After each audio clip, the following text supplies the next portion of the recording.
Juste avant de mourir, en décembre 2020, David Cornwell, alias John le Carré, a chargé son fils Nick, lui-même romancier, de jeter un œil sur un manuscrit écrit depuis 10 ans. Et de le jeter au feu si nécessaire. Le résultat est cet espion qui aimait les livres, que notre chroniqueur a manifestement adoré. Esprit tordu lui-même, il trouve dans les récits de double jeu de l'espionnage un mode d'emploi de la littérature, où ce que l'on écrit recèle, chaque fois, un double fond. John le Carré est donc parti retrouver Ian Fleming au paradis des espions écrivains. Mais autant les œuvres, bien supérieures aux films qui en ont été tirés, du père de James Bond se lisent de façon limpide, autant celles de Le Carré recèlent, à chaque ligne, un trouble. Rien de ce qui est dit ne paraît franc du collier. Les HC, honorables correspondants, les plus doués, les plus fidèles, sont toujours susceptibles d'avoir trahi, sous le poids des horreurs rencontrées et des contraintes contradictoires, au fil de leur métier. Cet Édouard Avon, non shakespearien s'il en fut, est trop aimable, trop attentionné, trop transparent. Sa sollicitude envers un trader devenu libraire dans une station balnéaire perdue sur les côtes du Suffolk est suspecte. Ses relations londoniennes sont-elles juste des excursions extramaritales?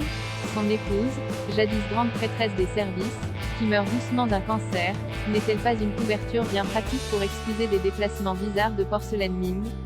Et l'enquête diligentée par ces mêmes services, quand d'autres livrent Le Carré appelé le cirque, un sobriquet qui a fini par être adopté par le MI5, vise-t-elle juste à éclaircir des points de détail, ou à révéler la corruption en profondeur d'une branche du renseignement gangrenée par les États arabes? Autant de questions auxquelles Le Carré répondra à sa manière, en laissant en suspens un malaise global. Nick Cornwell a sa petite idée sur ce qui a retenu son père de publier ce livre de son vivant. L'espion qui aimait les livres présente une caractéristique inédite pour un roman de Le Carré. Il décrit un service divisé entre plusieurs factions politiques, pas toujours bienveillant envers ceux qu'il devrait protéger, pas toujours efficace ou attentif, et en fin de compte, plus très sûr d'arriver à se justifier lui-même. Bref, les espions ont du vague à l'âme.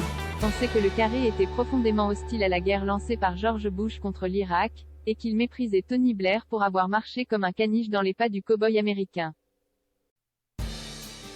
Il pensait que l'Angleterre aurait dû rester sur la ligne qui était la sienne entre 1776, fin de la guerre d'indépendance américaine, et la reprise des hostilités en 1812.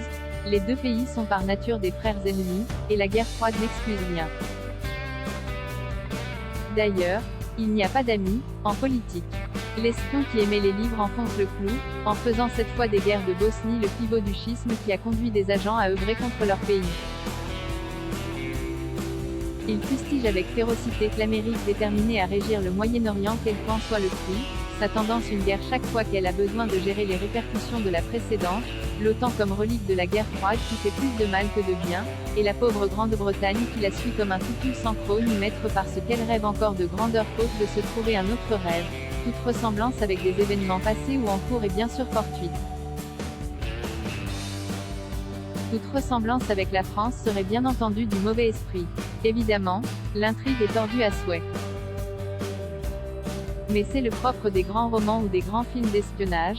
Rappelez-vous La lettre du Kremlin, de John Huston, ou La taupe, tirée en 2011 de la trilogie de Smiley. Presque tous les romans de Le Carré ont été adaptés au cinéma. Le monde de l'espionnage est une torsion sans fin du réel, que les maîtres espions tentent de conformer à leur idée. C'est aussi un monde sans fin, où les services s'épient, se tentent des choses crapes, jouent à retourner les agents de l'ennemi, qui retournent les leurs, si bien qu'ils ne savent plus, parfois, lorsqu'ils sont agents doubles ou triples, à qui vont leurs allégeances. Bienheureux les imbéciles et les médias, qui croient que la vérité est noire ou blanche, l'espion vit dans 50 nuances de gris.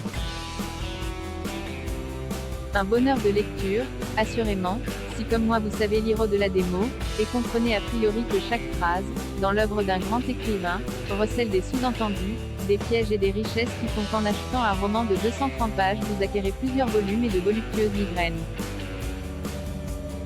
Est l'espion qui aimait les livres Price, 22,13€ et New Available from 14,10€. La lettre du Kremlin Price, 11,80 € this used et new available from 11,80 € la top price, 6,16 € 45 used et new available from 0,50 €.